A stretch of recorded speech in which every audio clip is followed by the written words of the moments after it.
Again, I heard Mr. Cross a little bit ago, but where in Green Gables is Mr. Cross? Mr. Cross? There, Well, there you go. hello, Miss Wait. Shelby.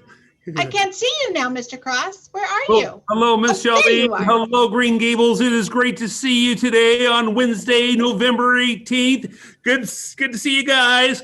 Miss Shelby, I'm in another location in the school. I can see that, but let's see, well, I know it's not outdoors because I see a light and walls. It must be some sort of room. You are right. And so, my friends, here's the clues. I give you 3 clues. Okay. This room number is the same reading it forward as it is reading it backwards. Clue 1. Second clue. It's where Leo liked to dine on crickets. Think it? Got it yet? Third clue. It is the room and home of our math team. If you guessed Mrs. Tingley's class, room 101, yes, that's where I'm at right now. How many of you guessed room 101 in Mrs. Tingley's classroom? Yes, this is her class, and this is a fourth grade, fifth grade classroom that we have here at Green Gables. Mrs. Tingley does sit here about 3 days a week, and then she works from home a couple of days a week. So I don't know if she's going to be coming in today or not, but this is where she does a lot of her work from. So Miss Shelby, I'm coming back into the office. See you soon. Yay! Okay. Well, this is the question of the week. So listen up. What is full of holes but still holds water? Think about it. What is full of holes but still holds water? Huh. Okay. I give up. What is it? A sponge. Of course it is. Because I use one of those all the time to clean with. I should have known that one. Oh, hold on just a minute. Let me get my outfit ready. Today we're wearing yellow because I want to. And it's our birthday blast shout outs. Okay, so let's go. A shout out for Hannah. Actually, her birthday is today from Miss Conrad's class.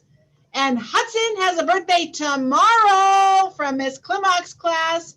Josiah from Miss Tingley on the 20th. Leuta from Miss Winkler's class on the 21st. And Christina from Mr. Griffiths on the 21st as well. And don't forget Bram from Miss Ozalitis' class on the 22nd. And did you know that Miss Conrad and Miss Tomasi both have birthdays this week too, on the 20th and 21st. So we are excited for all of you to celebrate your birthdays. So birthday blast shout outs. Okay, take it over, and Mr. Cross. Miss Shelby, I believe we also had a birthday with Sam born yesterday. I believe it was That Sam is born. Correct. And we did actually congratulate Sam at our last one. But yes, Sam's birthday was yesterday. That is correct. Okay, well, so you got a double I got you shout covered, out. Mr. Cross. Well, it is time for going for the gold, my friends. We wonder how many of my classrooms had attendance at 95% or higher this week. And if there was any classes that received a Gecko green. And after we are going to take a look at the video, we have our field trip board, and we'll spin to see which teacher is selected for a free field trip for this week. It was awesome last time, Ms. Shelby. You and we were able to go into outer space with Ms. Rubutino's classroom. That Pretty is cool. correct. I loved it. Let's play the tape.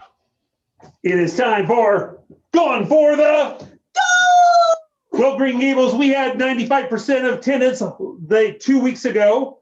We did not have we did not have Wake Up Wednesday this last week as it was Veterans Day.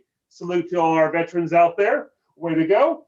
But let's see which teachers and classrooms received Gecko Gold and the top prize of Gecko Green. Now, Miss Shelby, I understand that you and I went on a field trip this last week with Mrs. Rubitino's class. Tell me about that. We did, and I loved it. We went to the planetarium. I was in the universe. It was very fun. We were able to see all kinds of planets. We were able to zoom in on the moon. We saw green creatures, did we? Did we? I don't know. We might have. Might have. I'm So, not really sure. So I wonder, Miss Shelby, who is going to get a Gecko Gold this week? Drum roll, my friends. Okay. Go ahead. 97%. First grade teacher, Mrs. Conrad's class. All the way over here. We're going to have to change sides. Let's move this Let's over. move that over. Okay. What do we got next? 96%. 96%. Miss first grade teacher, Miss Rubitino. Okay. Nice job.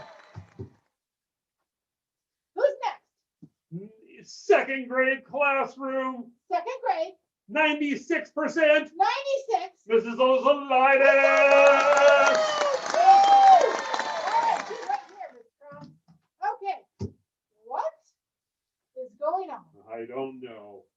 I told you those green creatures we. Something's going on. And 96% third grade teacher, 96 again? Mrs. Iron. Okay. What do we got next? Cross, don't give me a paper cut. Okay. We have fourth grade teacher, Fourth grade. and she used to go by Mrs. Ball, but we call her Mrs. Shot now. 96%, Mrs. Shot's class.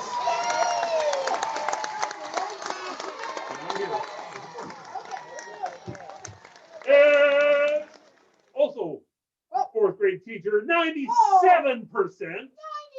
class average, Mrs. Kleba.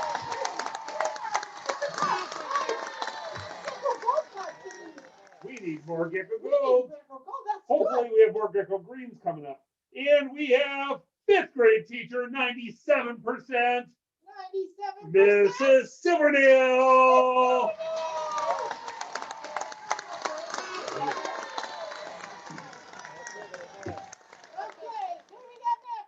Also, fifth grade teacher, 97% ties with Miss Silverdale, Mr. Jones.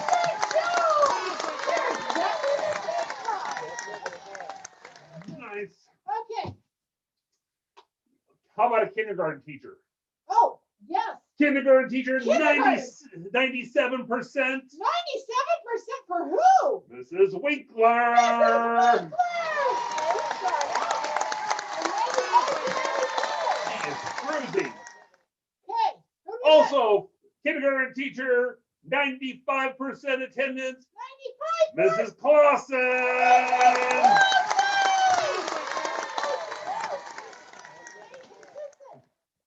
Okay. We have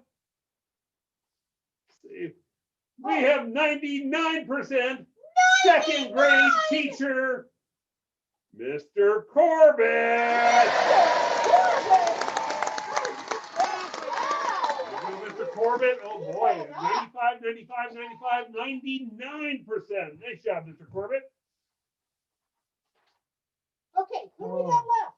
And we have Mrs. Tingley's class. Mrs. Oh, okay. Do you think it should be a gold or do you think it's a green? I don't know. It's 98%. Stay with the gold. Mrs. Tingley's class. Okay. We'll try that again. She doesn't want that one. She wants the green one. And we do have one gecko green. What? Which teacher do you think is going to get the gecko Oh, green? no. How exciting! First grade teacher, Mrs. First. Miss First, congratulations, Miss First class. Wow, fantastic. Nice job, Green Gables. We will be doing the drawing shortly on the wheel to see which class receives a field trip or read aloud. Let's do a clap, Sean. 1, 2, 3. Okay, but Mr. Cross, you forgot something. What did I forget? The whole school. Whole school, thank you very much. What could it be?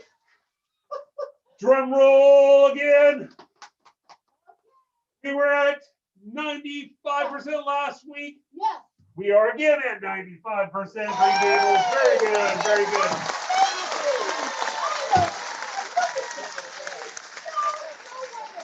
Can we do another top time?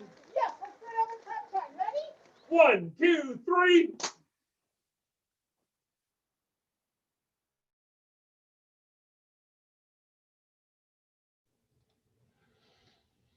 No, we don't have a green creature running around the school. We don't, Mrs. Owens. We don't have a green creature running around school.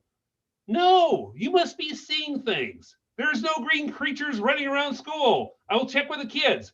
Kids, did you see any green creatures running around school? No. Where? But somebody's pointing behind me. Somebody's pointing behind me. So I am going to turn and look. No, there's nothing. There's no green creatures. All right. So Miss Shelby, it is time for everybody who received 95% or higher. Or higher. 100%. To spin the wheel for a read aloud. Or a virtual field trip. So we were able to take 2 virtual field trips so far this year. We took business to we took room 107, 108 onto a zoo field trip, and then we went to outer space with Ms. Rubatinos. And me. And you too. You went along with it. Did we bring any green creatures back with us after going to the outer space? Oh, I hope not. All right. So Miss Shelby, can you go ahead and spin that wheel to see who's the winner this week? All right, here we go. A 1 and a 2 and a 3. Oh, I'm so excited. Mr. Corbett. Mr. Corbett, your class is going to be receiving a field trip. You just have to figure out where you want to go. Who's in Mr. Corbett's class? Raise your hand. Nice job, my friends. Way to go. Thank you, Miss Shelby. All righty. Okay. Let's go ahead and go back to the slide.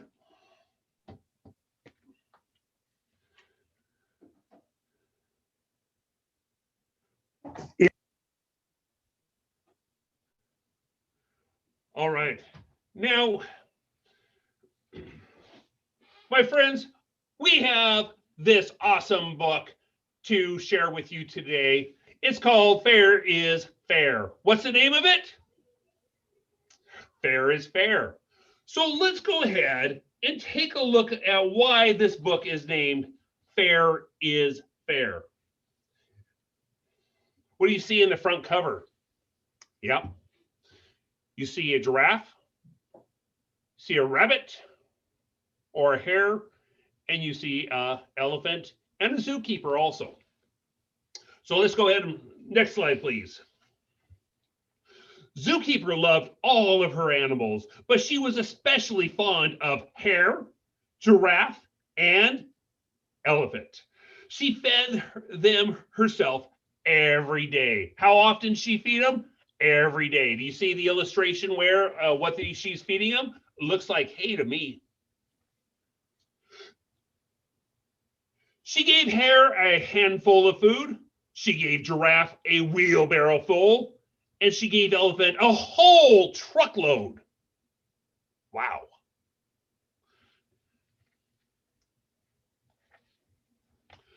They were all healthy and happy because each day they had just enough.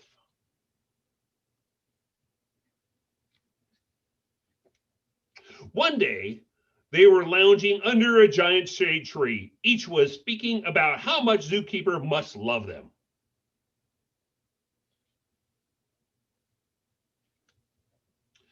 Hare bragged, "Did you know that Zookeeper gives me a handful of food every day? And it's exactly enough. She must really love me."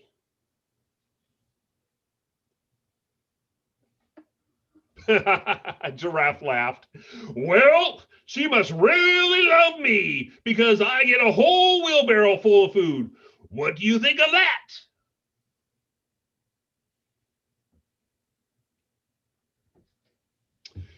Elephant trumpeted in out an even bigger laugh. "Ho, ho, ho, ho. Well then," said Elephant, "I must be the most loved of all because I get an entire truckload."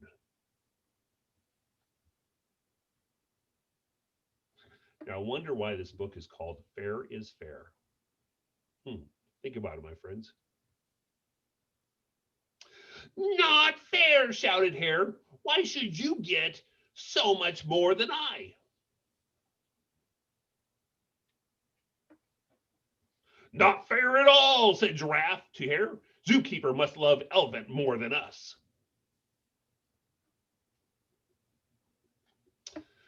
Giraffe, Hare, and Elephant all looked at each other in silence. And again, I ask you, my friends, why is this book called Fair is Fair?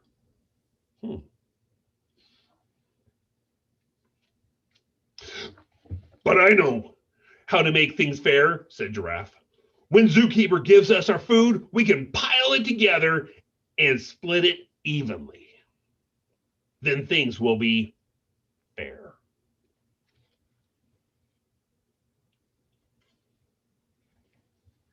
And that's what they did. The next day, they piled their food together and split it evenly. Each animal got the same amount. Now, I'm going to ask you, my friends, let's go ahead back to that other slide. Isn't this fair? Isn't this fair? Isn't this why this book is called Fair is Fair? Think about it. Let's see what happens. After eating about a handful of food, Hare was stuffed, but he still had a large amount of food. Did he eat it all? Nope. After eating about a wheelbarrow full of food, Giraffe was stuffed, but she still had a large pile of food. I wonder if the elephant also had a large pile of food. But Elephant ate up all his food, and he was still hungry. He gazed at the pile of food that Hare and Giraffe still had and wanted to ask for some. But he thought, well, fair is fair. He walked around his pen with his stomach growling.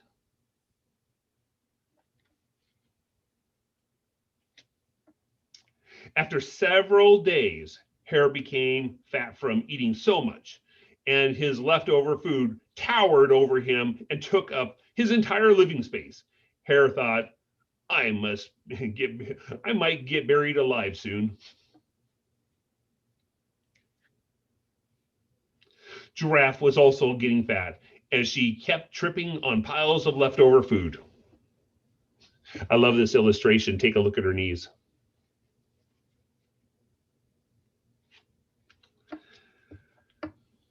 Elephant was the most miserable of all.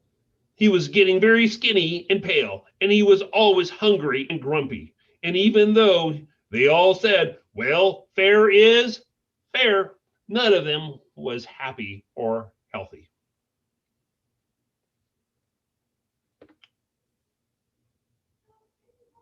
Zookeeper saw how food towered over Hare and how Giraffe's knees were badly bruised and how Elephant had become so skinny and grumpy. So she called for a meeting under the giant shade tree. What's going on? Zookeeper asked.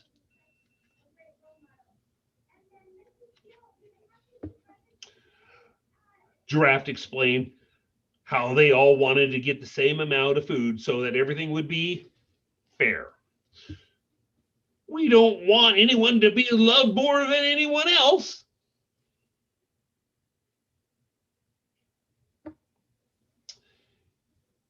Is it fair for Elephant to be hungry while two of you are buried in food? Asked Zookeeper.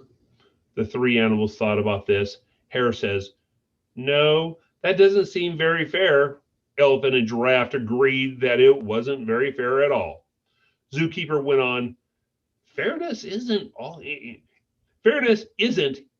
everyone getting the exact same. Fairness is everyone getting what they need. Love the illustration here.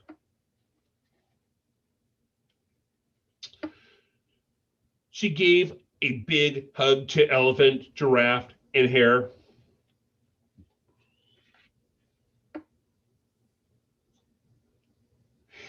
And then she gave each one just enough food. And they didn't care how much it was or how much the others received, because each one knew that they were loved. All right. Do I have Mrs. Rubatino in the house? If we could unmute Mrs. Rubatino. I can't see anybody's faces, so hopefully you can hear me. Can you hear me? We can hear you. Okay, good. Hi, I just love Wake Up Wednesdays. I scroll through all the faces so I can see all of my friends that I miss seeing in the hallways at school and at assemblies. I'm so glad to see all of you. And I was especially excited last month when Mr. Cross had an author come and share his book. And then I realized I know an author. So I called up my friend Sonny and asked him if he would like to come and share his book with all of you. If you've been in my class, you've already read this book, right? Because I read it to my class every single year. I just love the message and I think it's so perfect for school. My friend Sonny, I met him at college. He's from California, but he lives in Kentucky now and he makes videos for nonprofits for different companies. And he has 7 children. Can you believe that? Do any of you have 6 brothers and sisters? So while he's not working on being a dad and being a video creator, he is writing books. So he wanted to come and share with you guys some of his process of how he writes books. So I'm going to turn it over to my friend Sonny. Hi, Sonny. Hello, can you all hear me? Mm-hmm. Yes, we can. Excellent. Well, yeah, I'd love to talk to you about how I came up with the idea for Ferris Fair and the process that I went through to make it. To do so, I would love to be able to share my screen. Do I have that capability here? All right. So you should be able to run it now. Excellent. Okay. Here we go. It's working. Wonderful. You can see the image. So here's a picture of me, and I want to tell you guys about how I came up with the idea of Ferris Fair. And so I have to go back and say, I used to work at a school, and I had lots of students, and there was one young lady who was very sick. She was so sick that her parents had to drive far away to another city very often to get treatment for her. And this is a good thing for the parents to do. Eventually she did get better, but in the meantime, her brother came to me and he said, Mr. Varela, I'm really sad. It's very unfair. My parents must love my sister more than me because they spend all their time with her, taking her to and from Dallas. And this made him really sad. And he said, that is not fair. And I thought about that. Is it fair? Well, they are spending more time with the sister. And my response was, well, you seem to be confusing proportional and numerical equality, which has led to your perception of lack of fairness. Equity rather than equality is the most akin to fairness by my estimation. And he looked at me and he said, huh? So I thought for a little bit.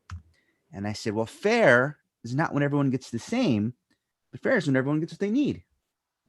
And he looked at me and said, huh? So I really had to think about it. And I thought, well, maybe if I write a story, maybe I can come up with a story that really helps to illustrate this. So I thought, and I thought, and I thought, and the idea came to me. And I had to have the setting. So I chose to have the setting in a zoo.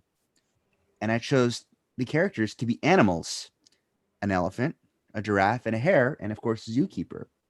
And the reason I chose the animals is I wanted them to eat the same thing, but of different amounts. And obviously, you know why. The conflict, of course, is when they try to resolve the problem of who is most loved based on how much food they got. It was a misunderstanding, but as they were comparing, each thought that the other might be more loved than them. And so they tried to solve it. Eventually, they resolved it. And I took that story and I presented it to the school. And everyone goes, oh, that's a great story, Mr. Varela. That's really helpful in illustrating what fair is, what equity is, when everyone gets what they need, not just the same thing. You should really turn this into a book. And I thought about it, a book, huh? Well, I guess I could write a book. And I didn't do it for a really long time until a friend encouraged me to do it, to set a date and to make it happen. So I set a date, and it was like 6 weeks from the day. And the agreement was I had to have the book done. So I needed to come up with a title for this book. I thought equity is fair, but no one seemed to like that. What is fair? I thought, but there's lots of books actually called What is Fair. Then I thought, this is a great one. Equal is not always fair, but my kids didn't like that one either. So I racked my brain and I thought, and then it came to me. Fair is fair. Now, why that's great for me is it's only 2 words. I mean, I know it's 3 words, but they say 1 word twice. And for me, that made it like a win. I thought that was a great name for a book. But I had the story written. I knew the order and kind of what happened, but I needed an illustrator, someone to draw the pictures and to really bring the story to life. I knew some illustrators, but I searched and searched all around. And eventually I found someone from the country of Hungary. Now, since Elephant gets really hungry in the story, I thought that was really appropriate. And I found Peter Marr. Peter's an illustrator from Hungary. And I saw his work that he was really good at drawing anthropomorphic animals. That's animals that look and act like people. And you can see they have, these are very expressive animals. And when I saw his work, I said, I need him to illustrate Fair is Fair for me. So I reached out and he agreed. And one of the first things that we did in the story was to actually make the characters. So I knew I wanted a hare, and he drew me a bunny. But it really wasn't a rabbit or a bunny that I wanted. I wanted a hare. In particular, I wanted a South African spring hare, which is more like a rodent. They have long back legs, kind of like a kangaroo. So he tried again. He drew another version. That's Bunny 2 you see there. And so finally, the one on the right, that's who hare actually wound up being. So Peter was really good at working with me at making the characters just right. For your information, this is what an actual South African spring hare looks like. It's like a mouse kangaroo or a mouse guru. Anyway, he did this for all the characters for me. Do you see elephant? Do you see the differences here? There's a larger bodied elephant or a larger trunk, smaller head. Same thing with giraffe, different proportions. And he worked to get it just right. Zookeeper, he got right on the first time. I like Zookeeper. And it was his idea to put her in overalls. I thought it was great. I asked him, why overalls? Well, she's having to clean up after the animals. And she does a lot of work. And so he wanted to show that Zookeeper was a very industrious in working. So he made jean overalls for her. And Peter was able to really bring the animals to life. Here's one of my favorite illustrations. Do you see how indignant hare looks? How upset he is, how angry at the amount of food that elephant got. It's not fair, he shouts out. But I love the perspective here, looking down, and we see hare from elephant and giraffe's perspective. I also love this other with hare after his gluttonous rampage. After having eaten lots and lots and lots of hay, he's really full. And so I like that scene there. And I really like how elephant is so expressive here. He looks sad. He makes me feel sad too. Kind of lonely. Well, so now I had my illustrations. I had the story. I had the images that were all drawn, but I had to put them together into a book. And this is something where I actually made a lot of mistakes because I got so excited about the story and having someone draw the pictures. I didn't think about what the final format of the book would be. I didn't think about the aspect ratio, that is how wide and how high the images need to be. And I had too many images and most of them were too big. So a lot of what you see in the final book are not the images that were originally drawn. They had a lot more animals and there were a lot more funny parts, or gags, as we call them, of animals doing silly things. But I learned from it. And next time, if I ever make another book, one thing that I will do is make sure that I start with the end in mind, so that if I have an artist or an illustrator draw images, I will have them draw it according to the aspect ratio, the height and width of the final layout that I want. So anyway, the pictures had to be in order and the story had to be in order. Otherwise, it would be an out of order story, and that would not make sense. So we put it together. We had to design the cover art. We played with different pictures and fonts. Fonts are the kinds of letters used. And we settled on the one on the right. And I chose a denim cover. Kind of denim is what jeans are made of, like Levi's. And since that's what Zookeeper's outfit was, I thought that was an appropriate cover image for it. So that's why it's made of denim. And that, for the most part, is the process. We had to work on the formatting.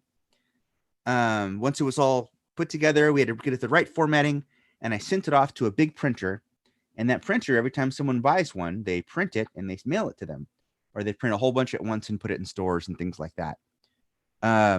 So that was my process. I wrote the book to illustrate an idea. The idea was to try to teach a student that fair is not always when people get the same thing, but it's when people get what they need.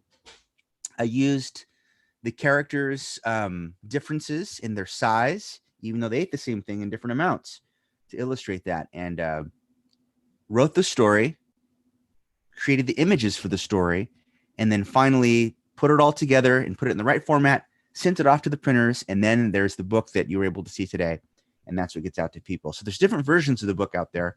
There are some hard copies, and those are actually a lot bigger, and they have a lot more illustrations in it, but very few people have those because they're very hard to get. They're kind of expensive. But that's the story in a nutshell. When I finished making the book, there were many people who participated in helping me make it. Some people helped me to raise the money I needed to have the illustrator illustrate. And so we made sure to send all of those people, Mrs. Rubicino, send all those people books and signed copies of the book.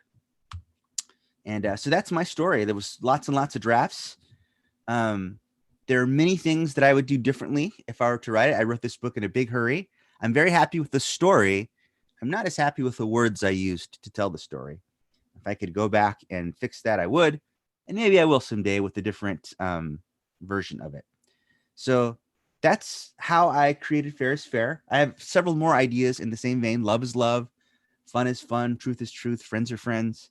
If I ever can get around to it, I would love to complete those stories. But I'm working on several more. How much time do we have here?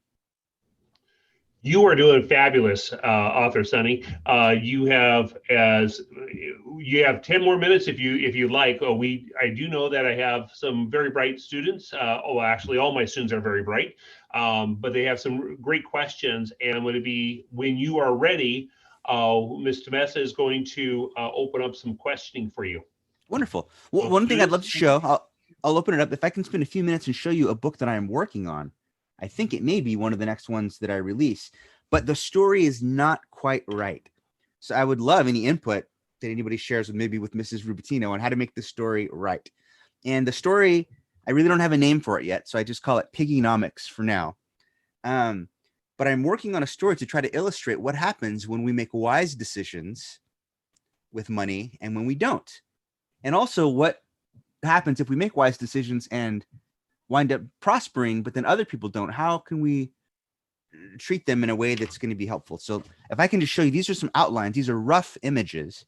So these aren't the images that I'm going to use yet, but I had a friend draw some sketches for me. So let me go really quick through this so we can get to questions. So these are the pigs of Berry Hill Farm, and they love to eat corn. They have corn for breakfast. You can see they have their cornflakes. They have corn for lunch. They have corn for dinner. Love that corn on the cob. They even eat corn late at night. Can you all tell what kind of corn they're eating? That's right. So the farmers work very hard to grow corn each year. Work very hard to grow it. See, this is where the words are there's too many words here. I need to make it more condensed and simple. But the farmers work hard to grow enough corn each year to sell corn to the market and to give the pigs plenty to eat and to save corn to plant the following year. Farmers, are very prudent, very wise. But one day, just after the harvest, the farmers of Berry Hill Farm received a big check in the mail. And I think we're going to fix this part. Maybe this isn't why they go away, but they eventually go away and they leave the farm to the pigs. And the pigs had never seen so much corn in one place before, but they had to decide what to do with it. They began to argue.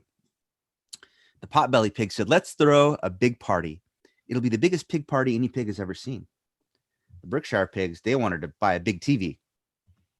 But the old spot said, "Let's eat some now. We'll save some to eat later, and we'll keep some for planting so we can grow more next year."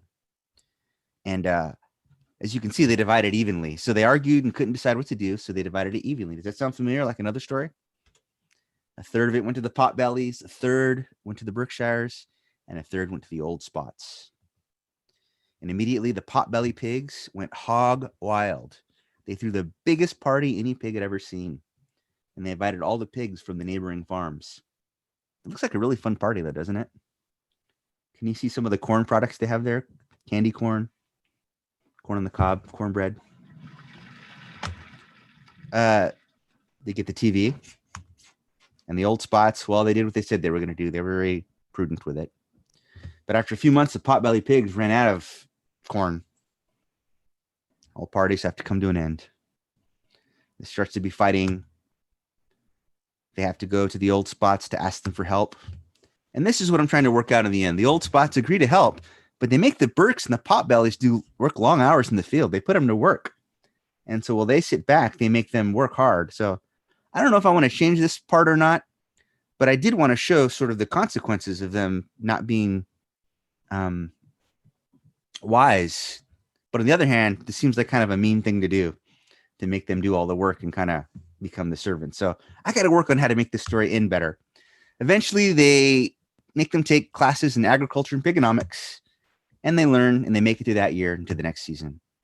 And the following harvest time, the crop was good. Everyone had its usual amount. They saved some and planted the rest for next season. And that's where I am with that story. So as I'm developing it, what I want to do is figure out how to make it better, how to cut parts that don't need to be there, how to make the transition smooth from scene to scene, and make it all make sense and get a point, get across the point that I want. So that's kind of how I just wanted to show you one in process so you can see. Maybe I can show you some others another time. But thank you for letting me share my book with you, Fair is Fair, and maybe some of this new pigonomics book with you. I'm certainly would be happy to answer any questions that anyone has. Let me get off of presenter mode here. Wonderful, wonderful thing. I had no idea, author Sonny, that you were going to share another book with us. So thank you. And I know that Ms. Tomasa is working on finding people with questions. We're not going to be able to answer everybody's question here.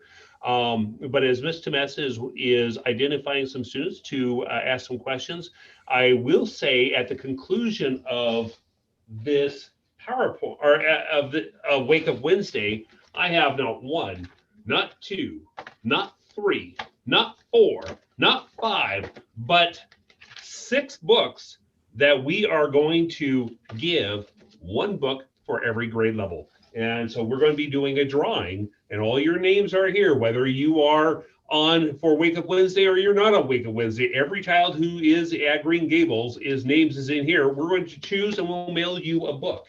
But my parents, I was able to get these books on Amazon. So so if you are, just a little plug for author Sonny, he has not taken, we offered him payment for today. He declined the payment. He says that he has a good friend in Mrs. Rubitino. But anyway, these could be found on Amazon. All right, Ms. Tomasa, are you able to give me a student to ask a question? Yes, I see Sophia Kim has her hand raised, so I'm going to ask her to unmute. Hi, Sophia. I forgot. You Had it forgot? Yeah, I had it earlier. I'm like, That's okay. All right. I see that we have another Sophia. I think it's Sophia Corbett. She has her hand raised. if you could if you like when do you think you're going to release your next book? Ooh, that is a hard question. I don't know. It's always taken longer than I want it to. I get really busy and then forget and put it aside. But I hope maybe in the next 3 to 4 months, I'll produce. I'd like to fix that piggy book if I I can. always I like reading Hyla books, and whenever it says coming next year in 2021 or 2020, I scream at the top of my lungs. I get frustrated having to wait too. I know what that's like. Yeah, but I just read the new one and I did it again. This time I got an even larger timeout than I did last time. Thank you for your question. Yeah, I hope to have something out soon. All right. Let me find another friend to ask a question. I'm also, while you're doing that, I'm trying to get Mrs. Rubatino to write some stories with me. So That would probably be awesome. I see that Caitlin O'Neill has her hand raised. Caitlin. I am just having, there we go. There you go, Caitlin. When did you decide you wanted to be an author? I never decided that I wanted to be an author. I was really trying to solve the problem of communicating fairness to someone. And the book wound up being the best way to do that, I thought. So after I wrote the book, I said, oh, this is fun. I would love to make more. And I have lots of other stories that I want to tell. So that was in about 2014 or 2015. But I never thought I wanted to be an author. It wasn't until I had already written a book that I decided this is fun and I want to do it. So that's a cool lesson. Try things. Sometimes you'll learn what you want to do by doing them rather than knowing in advance. So try lots of new things. Cool. I see Vinko has his hand up. Hello. Oh, let me see if I can get to him. There we go. This isn't really a question, but this Okay. is more something to add. Maybe for when the farmer goes away, his parents or something sent him an email, but the email didn't get there since he lived on a farm and the cell service was bad.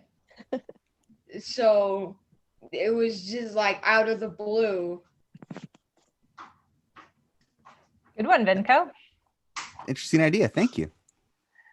All right, A little more Teradan. technology. Teradan, you've had your hand up for a long time, so I'm going to let you unmute if you have a question. Hello. See if That wasn't me. No? Okay. Maybe just someone bumped your... That's okay. We'll pick somebody else. You guys are so patient.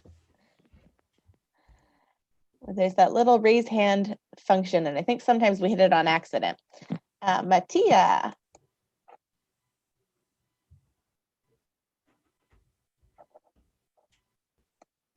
Hi, Mattia.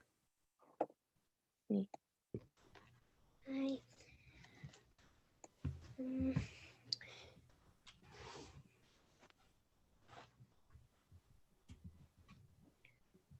Why'd you want to start writing the books? Well, I wanted to start writing them because there was a truth that I believed that I wanted to tell. And there were lots of ways to maybe tell that truth. And for my audience, I thought a story would be the best way. And that's why I wanted to do it. Does that make sense, Mattia? Thank you. All right, I got another friend here. I'm asking to unmute. And let's do 2 more questions. Okay. Hello. Hello. Hello. What's your question for Mr. Sonny? Do you have any pets? I don't have any pets. I would like some pets. The Actually, one that has a puppy right by my side, sleeping.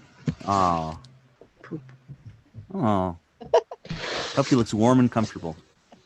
It is. All right. So that means, let's see, I see Garrett. Garrett, you can unmute. Why did you decide to write the book?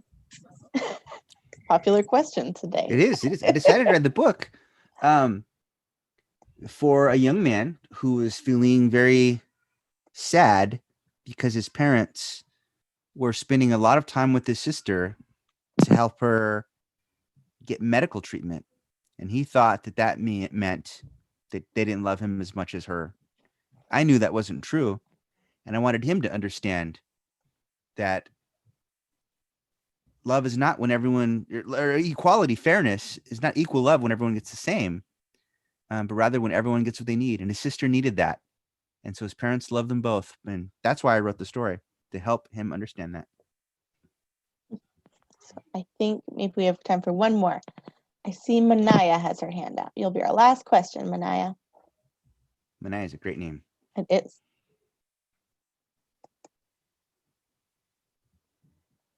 How much books did you write?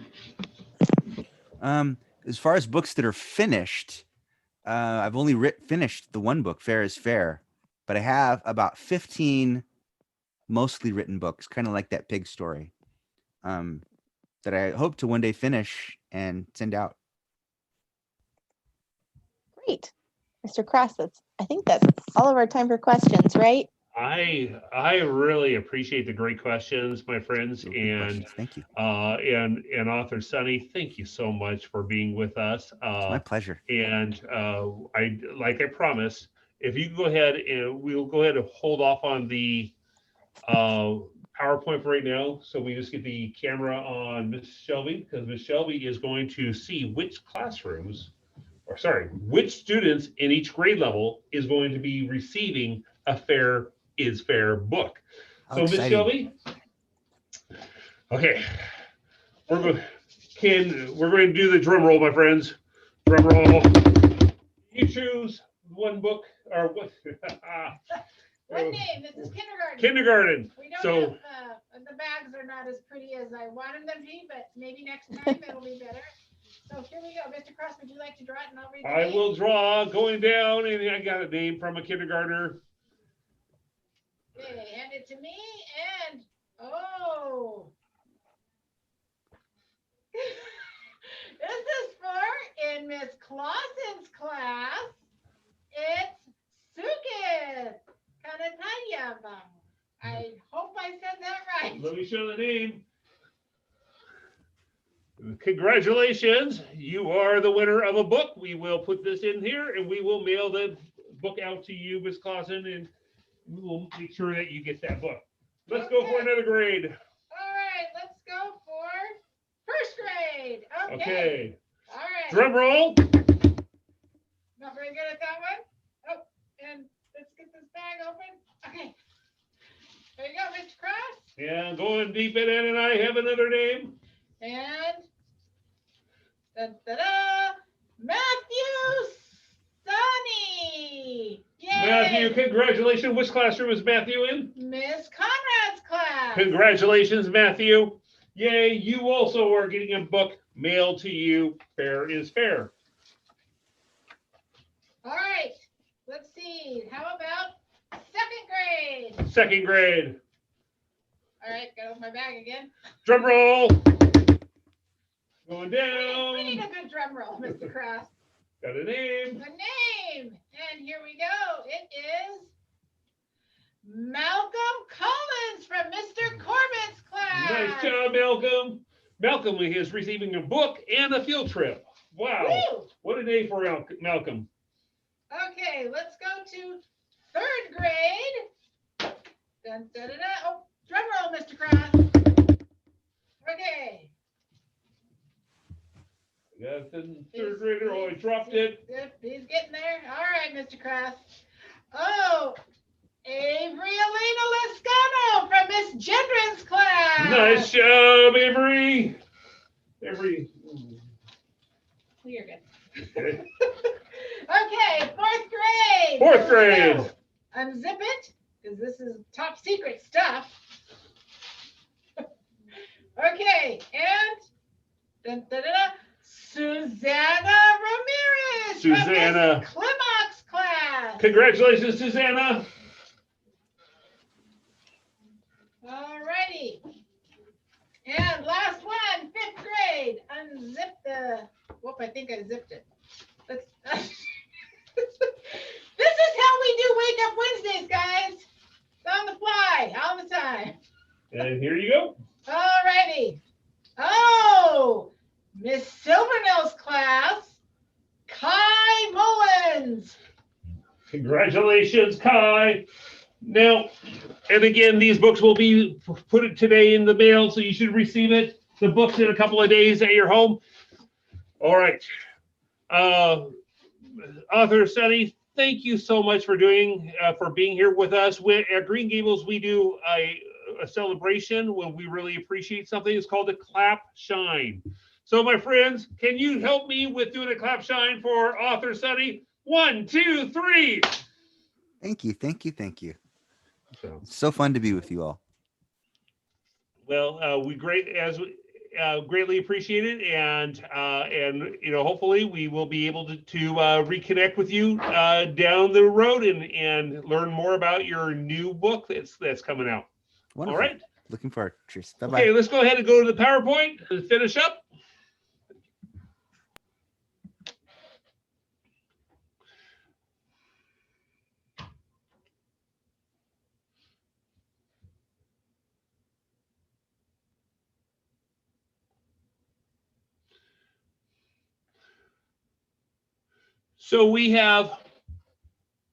So next, my friends, just an announcement. Next Thursday and Friday, we will not be at school. We will be celebrating Thanksgiving. So I wish you all a happy Thanksgiving.